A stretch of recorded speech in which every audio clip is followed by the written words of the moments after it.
Bonjour et bienvenue dans une nouvelle vidéo de l'Académie du Web Design. Aujourd'hui, nous allons voir ensemble comment rajouter du CSS personnalisé dans Elementor. Alors dans Elementor Pro, et on verra aussi une méthode pour ajouter du CSS personnalisé dans Elementor si on n'a pas la version Pro. Et on va prendre un exemple qui m'a été soufflé par un abonné de la chaîne, qui avait une question qui concernait la mise au format d'un bouton Jet Engine. Donc je vais reprendre cet exemple-là, puisque si ça a servi, la question a été posée, je pense que d'autres seront peut-être confrontés à cette problématique. Alors pour ce faire, on va se retrouver tout de suite sur mon interface WordPress et je vais créer une nouvelle page pour venir mettre en place les éléments qu'on va manipuler aujourd'hui. Alors j'appelle cette page CSS personnalisé. Je publie la page afin que WordPress génère le slug de la page ici. CSS personnalisé, la version sanitized du texte, du titre, et je modifie avec Elementor.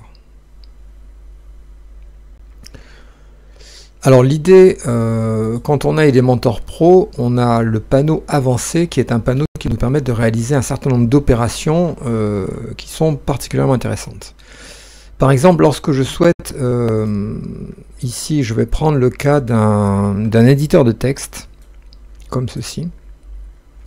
Et cet éditeur de texte, pour comprendre la problématique, je vais lui mettre donc dans le panneau avancé, je vais aller dans arrière-plan, et je vais mettre une couleur de fond.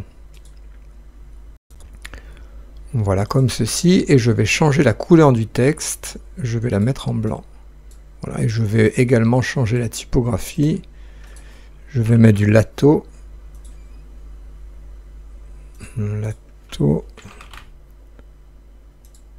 Voilà, et je vais mettre du 500. Quant à la taille de ce texte-là, je vais le mettre à 1.6. Voilà, donc le problème est le suivant. On voit, quand je rajoute du texte dans cet éditeur de texte, si je vais copier plus de texte pour que vous voyez un peu la problématique. Voilà.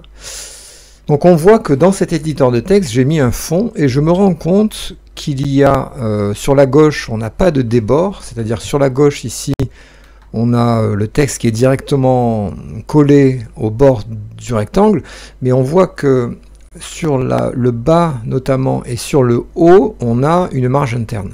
Alors pour pouvoir le mettre plus en évidence, je vais utiliser les outils de développement de Chrome. Alors je vous rappelle, on accède à ces outils sur PC avec le raccourci clavier F12, et si jamais vous souhaitez les trouver, c'est dans le bonhomme de neige en haut à droite, vous cliquez dessus, vous allez sur plus d'outils, outils de développement, CTRL-MAJ-I pour le raccourci clavier. Alors ces outils de développement, je reviendrai je pense dans une vidéo parce qu'on a beaucoup de choses à dire là-dessus, mais globalement ils vont nous permettre d'aller chercher, d'aller cibler un élément pour avoir ses paramètres, pour avoir des données qui le concernent. Alors pour pouvoir cibler un élément, on va utiliser ici la flèche, ici celle-ci, et on va survoler l'élément, et on voit que tout de suite, donc en sélectionnant cet élément-là, j'ai un certain nombre d'informations qui sont répertoriées ici en bas, notamment de compute, de layout, voilà un certain nombre donc d'événements qui concernent l'élément en question, et dans cet élément-là, donc quand je le survole, on voit qu'en bas, quand je le prends ici, on a une marge en bas. Vous allez le voir dans le petit pavé qui est apparu juste au-dessus où il y a le P pour paragraphe. On a font 25,6 Lato, donc c'est ici dans le petit carré blanc, et au-dessous on a une marge de 14,4 pixels en bas. Et on la voit d'ailleurs à l'écran, ici c'est cette marge-là qui est de 14,6 pixels. Donc l'idée ça serait d'enlever cette marge-là d'une manière relativement simple. Alors pour pouvoir enlever cette marge-là, on va utiliser la capacité KElementor de nous proposer dans le panneau avancé, lorsqu'on a sélectionné un élément, de pouvoir, en scrollant tout en bas, arriver dans le CSS personnalisé, Custom CSS. Et ce CSS personnalisé, alors, est très intéressant, à plus d'un titre. Tout d'abord parce que tous les éléments sur Elementor ont la possibilité d'avoir ce paramètre Custom CSS, et ensuite parce que je peux l'utiliser de deux manières. Je peux utiliser ce CSS pour pouvoir y mettre du code qui concernerait n'importe quel élément sur la page, Hein, par exemple, imaginons que j'ai également un deuxième élément ici, donc je vais mettre une deuxième section. Dans cette section-là, je vais mettre un titre, comme ceci, et ce titre-là, je vais marquer Welcome. Voilà, donc je vais le centrer. Alors, ce titre-là, Welcome, dans le panneau avancé également, j'ai en haut, dans l'onglet Mise en page, la possibilité d'ajouter ici un ID, c'est-à-dire un ID, un CSS, ou une classe CSS. Donc si je mets un ID, je peux mettre un ID, par exemple, mon texte, donc mon -texte, ou mon titre plutôt, comme ceci. Soit, si cela concerne plusieurs éléments, je peux associer une classe. Globalement, un ID, si vous voulez, est unique sur une page web, alors qu'une classe, eh bien, au contraire, ça permet de cibler plusieurs éléments. Imaginons que j'ai plusieurs textes dans plusieurs blocs différents. Eh bien, si je voulais les personnaliser tous d'un seul coup, je leur mettrais à chacun la même classe, ici, et je ciblerai la classe ensuite avec mon CSS. Donc là, sur cet exemple-là, je vais utiliser une classe d'ailleurs, je vais mettre la classe mon titre. Alors ça serait plutôt une classe qui s'appellerait par exemple titre général, comme ceci, voilà. Et ensuite, de n'importe où, j'ai plusieurs solutions pour aller cibler et mettre des paramètres particuliers à cette classe. Alors, le premier élément qui fonctionne d'ailleurs, même si on n'est pas sur Elementor Pro, sur Elementor, c'est de mettre un widget HTML. Le widget HTML, en tapant HTML, vous allez le retrouver ici. Ce widget-là, vous pouvez le mettre n'importe où sur la scène. C'est un widget qui accepte du HTML. Donc, c'est-à-dire qu'on peut faire ici, par exemple, H1, Welcome. Vous voyez, ça va donner un titre de niveau 1, très simplement. On peut également y mettre des styles. Et c'est ce qu'on va utiliser là, c'est-à-dire qu'au lieu de commencer directement à mettre du HTML, si on commence avec une balise style, comme ceci, eh bien, dans cette balise style, on peut insérer des styles. Alors notamment, je peux mettre par exemple le style .texte général. Donc là, je vais cibler la classe que j'ai créée ici pour ce titre, hein, celle que j'ai mis ici, dans Avancé titre général, ici. Je vais le cibler à partir de là. Donc je vais faire point titre. Alors c'est toujours comme ça, on commence par un point, puisque c'est une classe. Si jamais c'était un ID, hein, c'est-à-dire que si j'avais mis plutôt ID au lieu de classe, eh bien ça serait pas un point, ça serait un hashtag. Hein, ça c'est des conventions de CSS. Donc là j'ai bien une classe comme ceci. Ensuite je vais faire deux points, ouvrir et fermer. Alors je n'ai pas besoin du deux points en fait. Hein. Je vais directement ouvrir et fermer l'accolade. Et entre ces deux accolades, je vais mettre les attributs que je souhaite modifier. Donc là, ça veut dire que titre général, tous les éléments qui vont posséder une classe titre général, eh bien je vais par exemple mettre une background color à rouge. Et vous voyez que tout de suite, eh bien, le titre devient avec un fond rouge. Alors, ce système de classe est très intéressant, puisque si ailleurs, dans un autre bloc, je crée un deuxième bloc qui n'a rien à voir, plus bas dans la page, j'ai également dans ce bloc-là le même titre. Donc, je reprends un onglet titre que je mets ici. Je peux même mettre un autre titre à côté ici. Donc, je vais dupliquer ce titre et le mettre dans le conteneur d'à côté, comme ceci. Je vais un petit peu espacer, voilà, le conteneur. Eh bien, il suffit de rajouter maintenant à chacun de ces titres la classe que j'ai définie ici, pour que tout de suite, le titre prenne les attributs qui sont définis dans la classe. Donc ça suit exactement le principe standard du CSS sur une page web. Alors, maintenant c'est très intéressant, puisque dans ce bloc HTML, j'ai défini donc la balise style qui définit le background color à red, et je peux donc continuer à faire un padding par exemple de 16 pixels. Et vous voyez tout de suite, voilà, les marges internes apparaissent sur tous mes éléments. Donc cette première solution, c'est passer par un bloc CSS qui s'appelle HTML, commencer par style entre la balise style, et entre ces balises-là, mettre le code que l'on souhaite pour sa classe. Donc ça c'est la première solution. Je vais copier le code ici et je vais supprimer et je vais vous montrer une deuxième méthode. La deuxième méthode, c'est aller dans n'importe quel élément, ici, dans le custom CSS, et venir ici, donc de la même manière, mettre titre général, donc mettre le nom de la classe. On ouvre les accolades, et là, on colle ici le code. Donc là, on se retrouve en fait de la même manière, avec une classe qui est définie par son nom ici, hein, on y accède avec le point, et qui va permettre d'une seule traite de pouvoir changer, ici de mettre un black, de mettre par exemple la couleur du texte à blanc, donc on va faire color de point white, j'ai raté, white. Alors quand ça marche pas, c'est probablement parce qu'il faut cibler d'autres classes, puisque les classes sont imbriquées les unes dans les autres. Donc ça, je reviendrai après.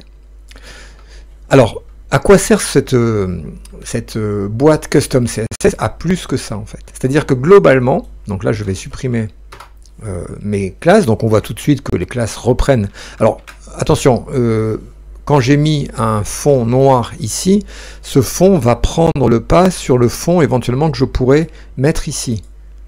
D'accord?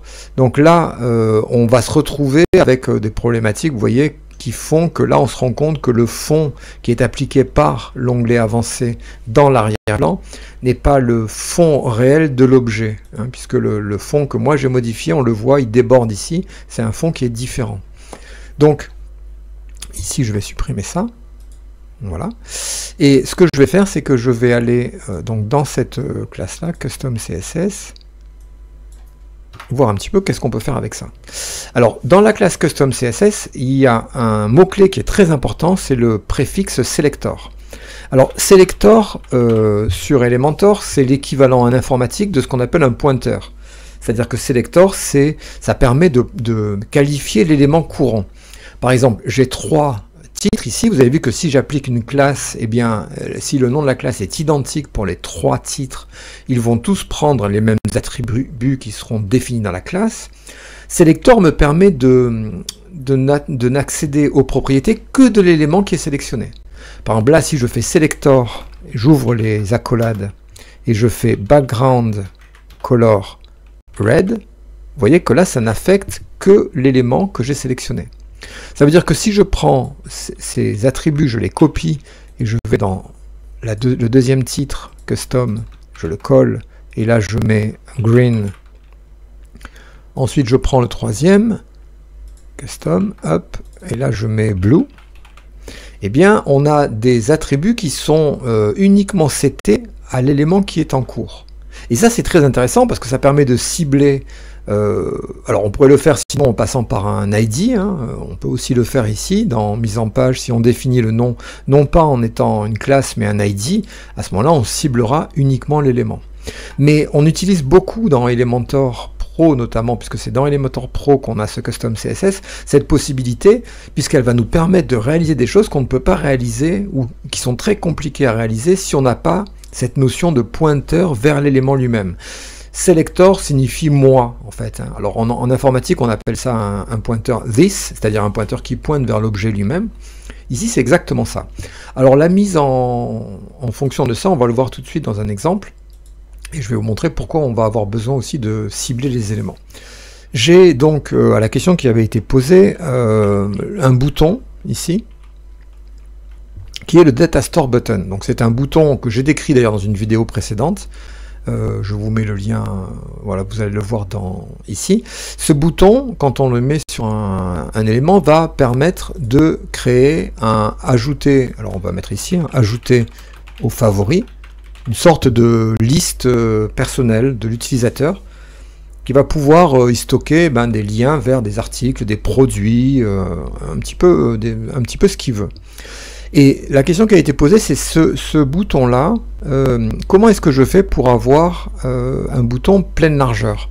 On voit que dans le style du bouton, on peut le centrer, le cadrer à droite, le cadrer à gauche, que dans avancer, si je mets un arrière-plan, ici, je peux le mettre directement comme ceci, mais je vais vous montrer comment faire avec du code CSS. Alors c'est juste à des fins de démonstration, hein, puisqu'on voit qu'en passant par arrière-plan ici, je peux directement le mettre comme ceci.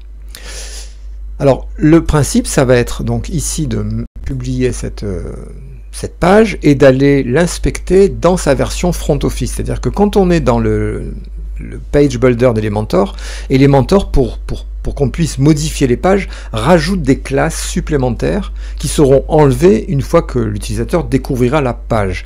Donc quand je travaille avec du CSS personnalisé, je dois toujours travailler à partir de la page affichée à l'utilisateur et non pas dans Elementor, hein, puisque si je vais inspecter une page ici, un élément dans Elementor, je vais voir des classes supplémentaires qui sont ajoutées uniquement en mode edit, hein, puisqu'on voit qu'on a des classes ici qui s'appellent edit mode, edit tools, etc., qui n'apparaîtront pas dans la page finale. Donc on ne travaille jamais le CSS à partir de l'éditeur Elementor. Ce que je fais par contre, c'est que je vais prévisualiser avec l'œil la version ici, et je peux même supprimer la preview pour être certain d'avoir la version que l'utilisateur aura sur son ordinateur. Donc globalement ici, je vais maintenant activer les outils personnalisés de Chrome avec la fonction F12 sur PC, ou alors en allant ici sur Mac dans les trois petits points More Tools, Development Tools, et ensuite je vais chercher les outils de développement. Je vais utiliser le pointeur et je vais survoler l'élément ici. Alors, je vais prendre voilà cet élément là. Voilà, donc ça, alors il nous montre, hein, c'est une classe qui s'appelle IconInner. Ensuite, il y a Elementor Element, je vais aller à l'intérieur. Ensuite, on a Elementor Widget Container. Et ensuite, on a JetDataStore Link Wrapper. Et ensuite, on a les éléments. Ça veut dire qu'à partir de là, je vais copier alors, je vais commencer par Elementor Widget Container, toujours, je vais copier cette classe, qui va être ma classe de départ. Je vais prendre cet élément-là. Dans Custom CSS, je vais commencer toujours par Selector, comme ça ne va modifier que cet élément-là. Et ensuite, je vais mettre un point, le nom de la classe. Ensuite, j'ouvre les accolades, et là, je vais faire un background color à red. C'est-à-dire que si j'enlève le nom de la classe, alors pour le coup, background, ça fonctionne, puisque je vais utiliser plutôt un color, alors. Voilà, un color, et là je vais mettre black. Voilà, donc là ça ne marche pas puisque la classe n'est pas la bonne, donc je dois retrouver cette classe en fait. Hein. Donc j'ai commencé avec Elementor Widget Container, toujours, hein, après Selector on commence toujours par, quand c'est une classe comme ceci, un widget Elementor Widget Container. Donc là ensuite je vais descendre, j'ai JetDataStore Link Wrapper, donc je vais copier la classe. Je vais, après un espace, mettre un point, mettre le nom de la classe. Donc là, je suis maintenant descendu d'un niveau, là-dedans. Et ensuite, j'ai un A. Ça veut dire que j'ai un lien. Donc, ce A que j'ai ici,